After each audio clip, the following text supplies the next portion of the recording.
My name is Evelyn Carter. I am 34 years old. And the night my older brother demanded half of my bonus was the night I realized my family had never truly seen my hard work as an achievement. To them, my success was just a treasure chest they could open whenever they needed something. That evening, I went to my parents' Labor Day cookout carrying nothing more than a cherry pie.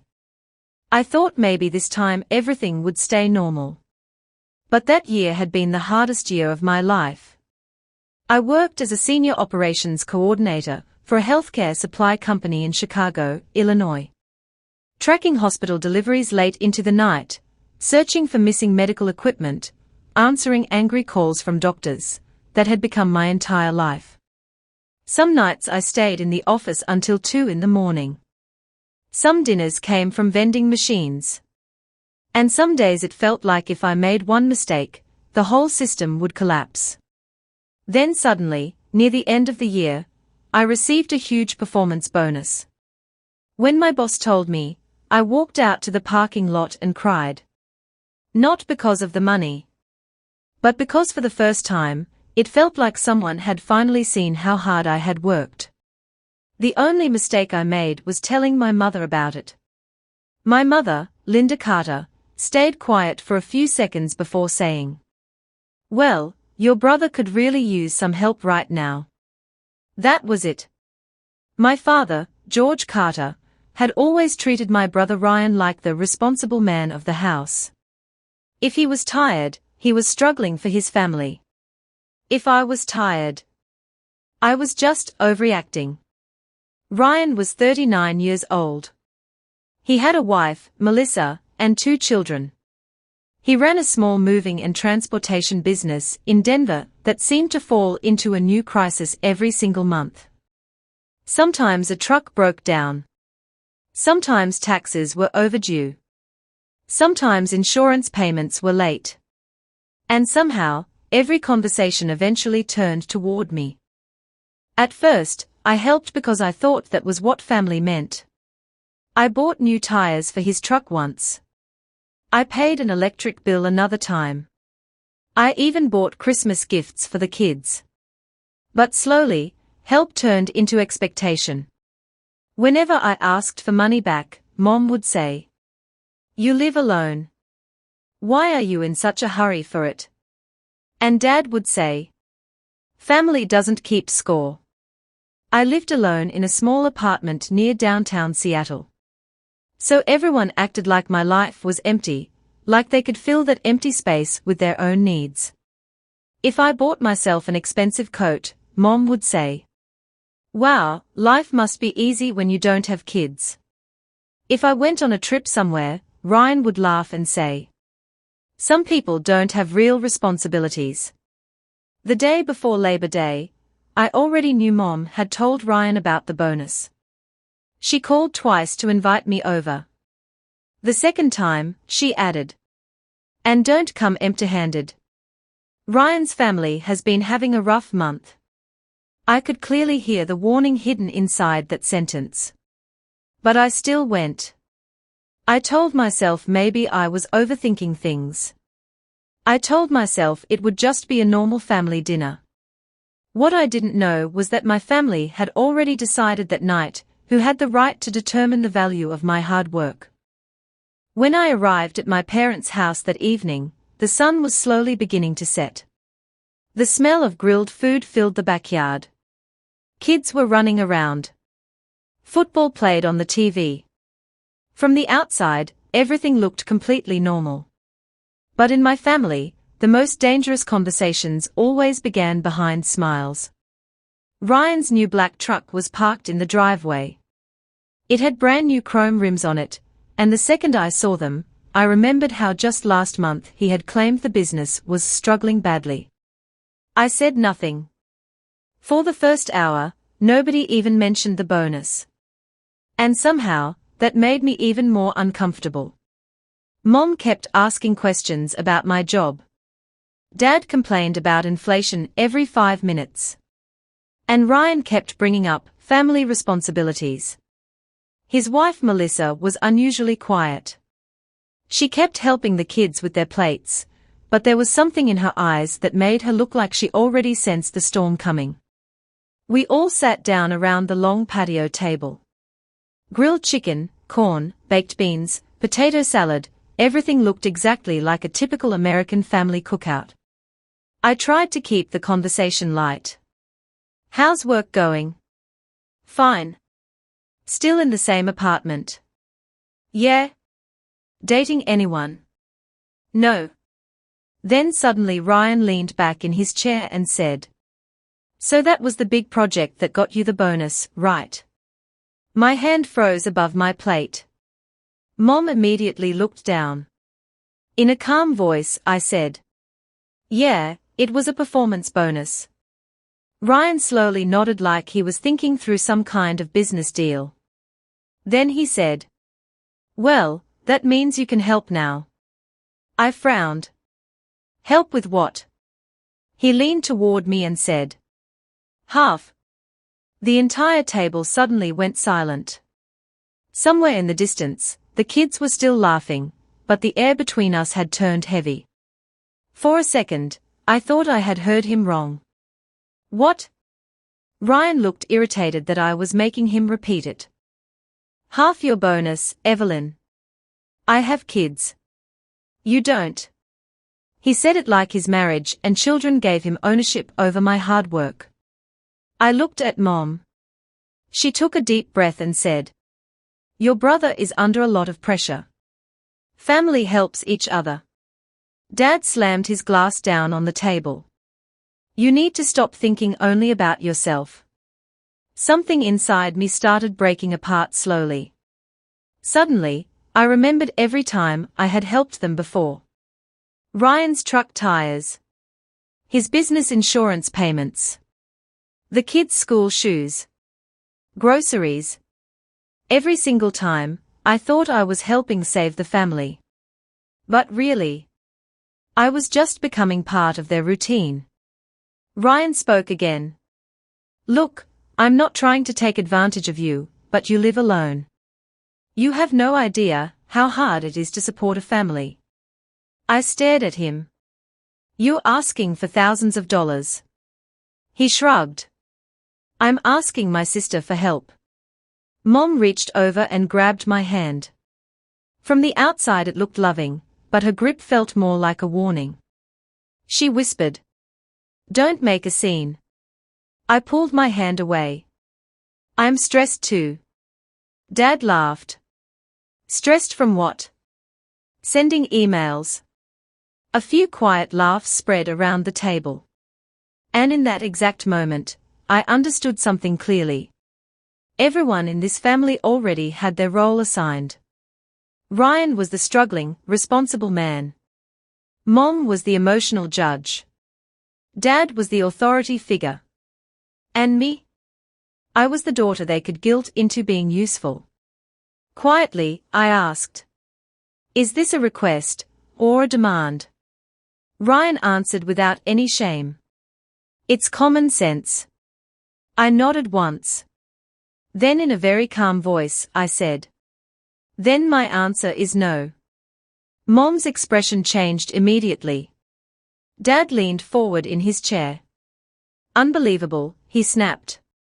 "How did you become this selfish?" Ryan threw his napkin onto the table.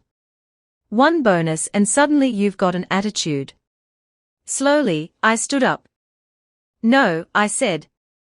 "For the first time, I'm realizing that my hard work is not somebody else's property." Mom whispered harshly, "Sit down. The neighbors will hear you." I picked up my purse. "Good," I said. "Maybe they should hear that your son is demanding half his sister's bonus at the dinner table." Dad barked angrily. "I'm talking to you, sit back down." But for the first time in my life, his voice didn't stop me. I looked directly at him and said, "I've spent years paying for peace in this family. Not anymore." Then I turned and walked toward the door. Behind me, voices kept rising. Mom was trying to stop me.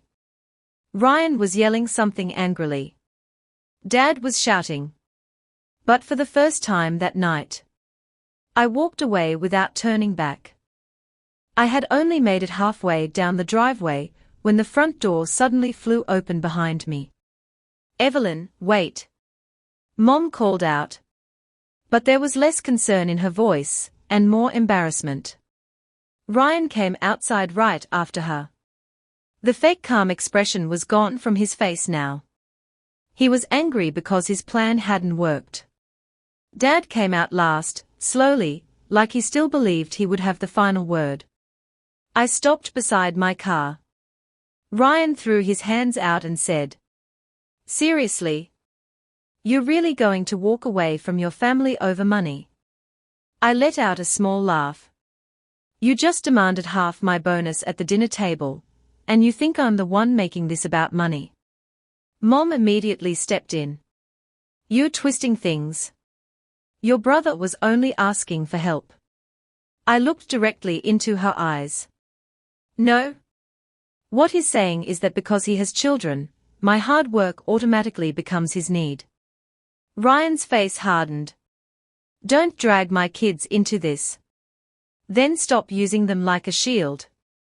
For a few seconds, nobody spoke. Then Dad stepped forward. "Watch your mouth." For the first time, I looked straight back at him and said, "Why? Am I the only one who's supposed to stay quiet?" He didn't answer. I took a deep breath and continued. "Do you know how much I've already done for you, Ryan? I bought tires. I paid insurance bills. I sent grocery money. And every single time, you turned help into obligation." Ryan immediately snapped back. "So now you're keeping score against family?" "No," I said. "I'm just remembering how many times I was used." Mom shook her head slowly. "This isn't you, Evelyn." It was the same line she always used whenever I stepped outside the role they expected me to play. What she really meant was, "You're abandoning the character we created for you." I opened my car door, then suddenly stopped. Something hit me. I pulled out my phone, opened my banking app, and found the recurring payment that had been going out every month for the past 8 months toward Ryan's business insurance. $400. Just until spring, he had promised. It was September now. I cancelled the payment. One small click. But it felt like cutting a rope that had been wrapped around me for years. Ryan saw the screen. "What are you doing?" I looked directly at him. Ending temporary help that somehow became permanent. His expression changed immediately. "Wait, what does that mean?" "It means your business is your responsibility now." Mom looked horrified. "Evelyn, that's going to affect his work." I answered calmly. Then maybe he shouldn't have built his business around my silence. Dad's voice dropped lower. "You're making a huge mistake." I shook my head. "No. I'm finally stopping an old one." For the first time that entire night. Ryan actually looked nervous. I got into my car. Mom was still trying to guilt me. Dad was still trying to regain control. And Ryan was still calling me selfish. But the moment I shut the car door, their voices became muffled. And I drove away. About 15 minutes later, I pulled into the parking lot of a closed gas station near the highway. My hands were still shaking. Then my phone rang. Dana Miller. My closest friend. I answered the call. She didn't even say hello. She immediately asked, "Are you okay?" I closed my eyes. Quietly, I said, "I left." "Good," she replied instantly. I told her everything. The dinner. The bonus. Mom and Dad's behavior. Dana stayed silent for a long moment. Then suddenly her voice became serious. "Evelyn, go home right now and check all your accounts." I frowned. What do you mean? Dana used to work in a bank fraud department. And whenever she used that tone, it meant something was seriously wrong. She said, bank accounts, credit reports, shared subscriptions, anything connected to your name. I was just about to say, no, my family would never do something like that. But the words stopped in my throat. Because suddenly, certain memories started coming back. A few months earlier, Mom had asked for one of my old tax documents. Ryan had once said he needed my birthday for some family paperwork. And when I asked Dad why he still kept copies of my old documents, he had called me paranoid. Dana noticed my silence. Softly, she said, Evelyn, check everything tonight. I finally got home. There were 19 missed calls on my phone. Mom, Dad, Ryan, and dozens of text messages.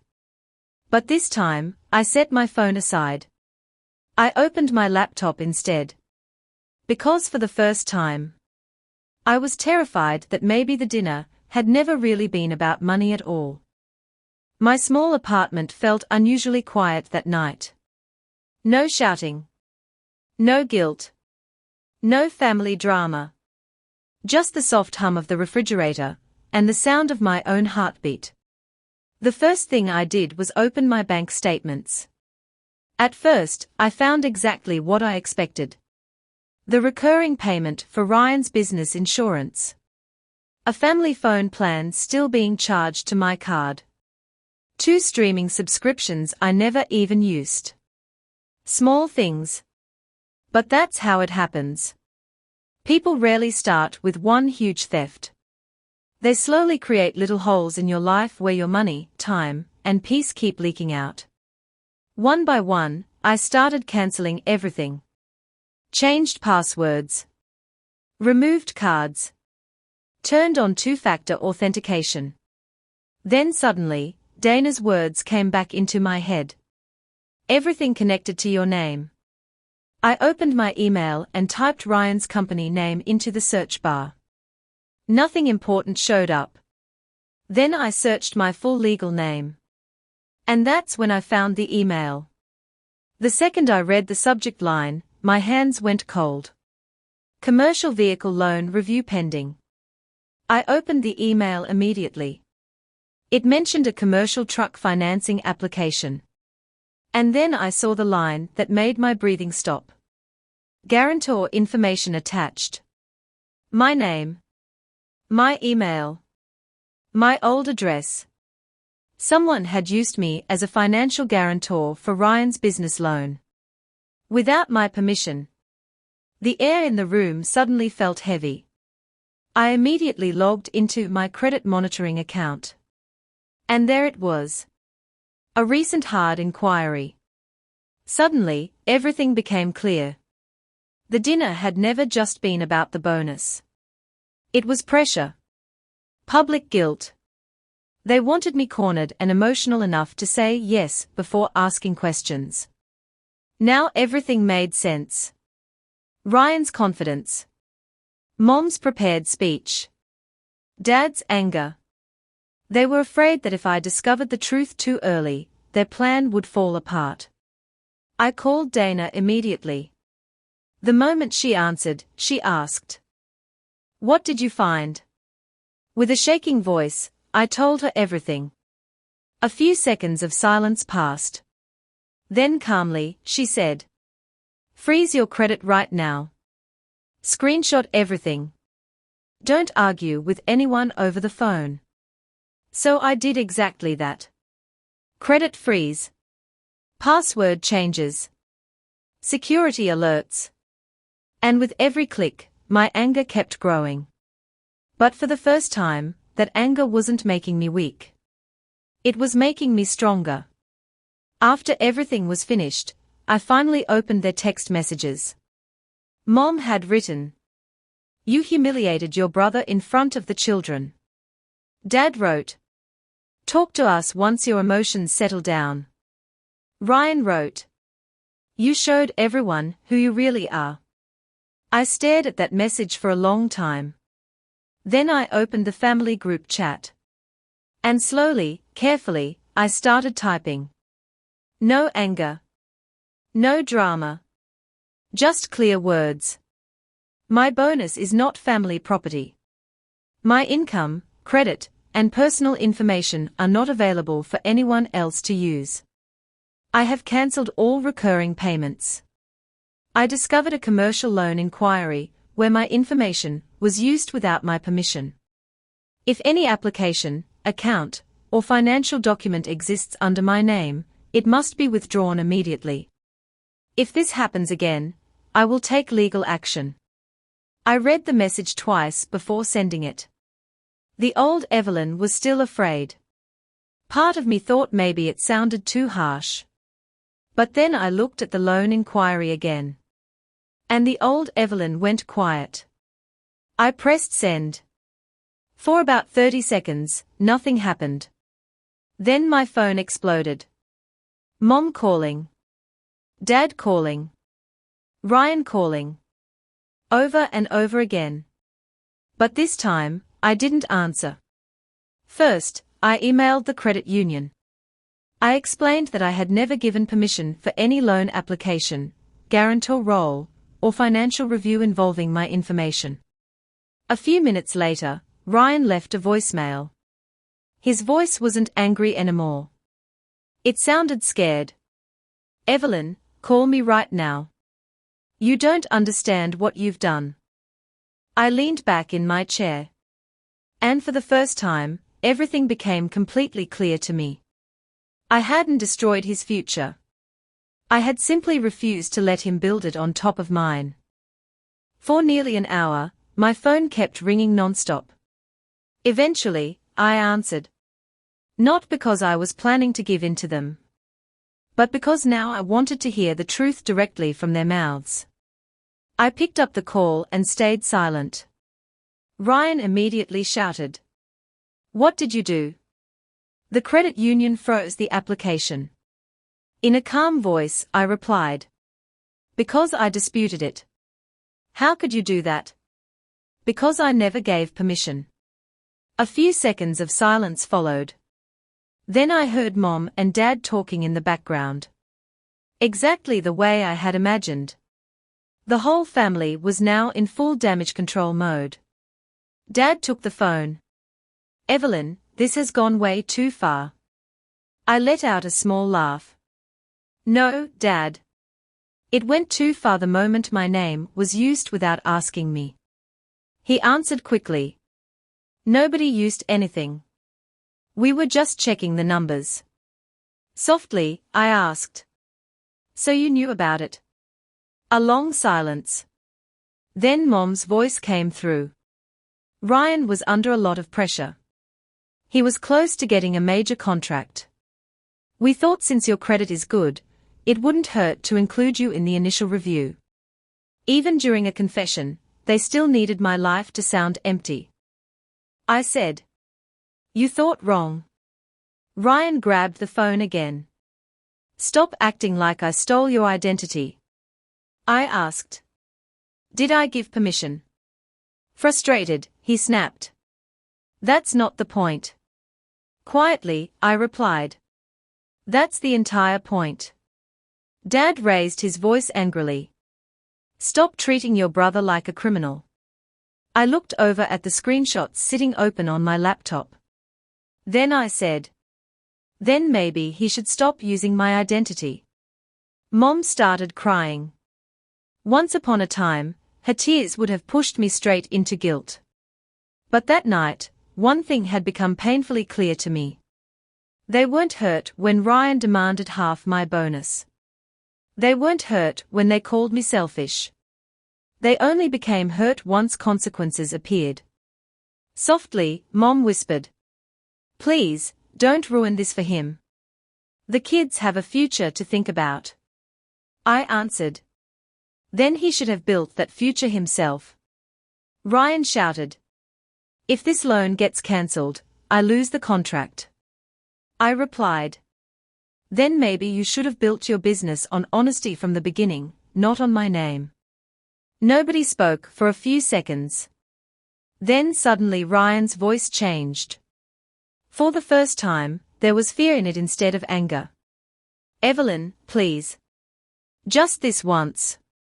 If I get the contract, everything will work out." That was the most dangerous moment of all. Because for the first time, he sounded sincere. And a small part of me still wanted to save my family. But then I remembered the dinner table. "I have kids. You don't." I remembered Mom's grip on my wrist. Dad's voice. Their entitlement. And in that moment, I made my decision. No. Silence spread across the line. Then Ryan finally said, "So that's it. You're just going to let me lose everything?" Quietly, I replied, "No. I'm just going to let you live the life you built yourself."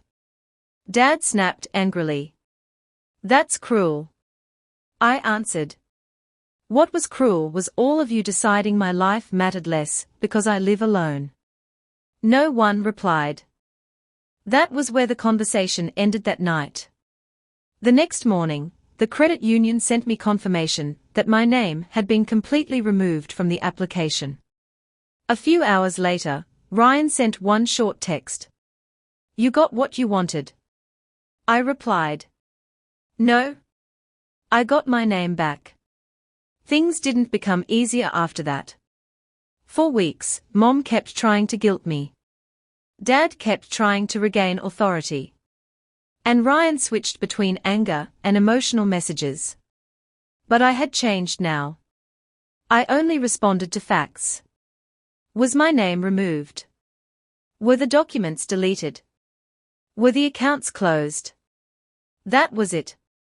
A few weeks later, Ryan's wife Melissa called me. Quietly, she asked, "Did he really use your information without your permission?" I answered, "Yes." She stayed silent for a long time. Then she said, "He told me you offered." That was the moment I realized how far the lies had spread. But for the first time, someone finally said the words clearly. "I'm sorry." No excuses. No guilt. Just an apology. Eventually, the loan fell through. The contract disappeared too. But the world didn't end. Ryan sold his ATV. Started working weekend shifts. And for the first time, he had to pay the price of his own decisions himself. A few months later, I met my family at a public diner. This time, I came prepared. I had printed documents. Written boundaries. No loans. No financial discussions. No guilt. Ryan stayed quiet for a long time. Then softly, he said, "I should have asked." I looked at him and replied, "And I would have said no. That's why you never asked." The table went silent again. Because that was the truth. We didn't become a perfect family afterward. There was no movie-style hug. But for the first time, my family understood that I was no longer their emergency fund. 6 months later, I used my bonus to buy a small condo in Boston. Morning sunlight poured directly into the kitchen. And there were no hidden financial crises buried inside those walls. The first night I slept there, I realized something important. Peace is not always loud. Sometimes peace is simply your phone not ringing anymore. Sometimes peace means your bank account only reflects your own choices. And sometimes peace means understanding that boundaries are not selfishness. I didn't destroy my brother's life. I simply stopped letting him stand on top of mine. And if that made me selfish in their eyes, then for the first time in my life, I didn't care anymore. So tell me, if your own brother demanded half of your hard-earned bonus just because he had kids while you lived alone, and even your parents took his side, what would you do? Would you hand over the money just to keep the peace? Or would you finally make them understand that disrespect comes with a price? My team and I are constantly working to make our stories more emotional, powerful, and meaningful for the audience, creating moments that feel real, intense, and unforgettable. Please remember that the events portrayed in this video are entirely fictional and created solely for entertainment and educational purposes. At its core, this story is about self-respect, boundaries, and the moment a person decides they will no longer tolerate being treated unfairly. Because sometimes, true strength begins the moment you stop accepting disrespect.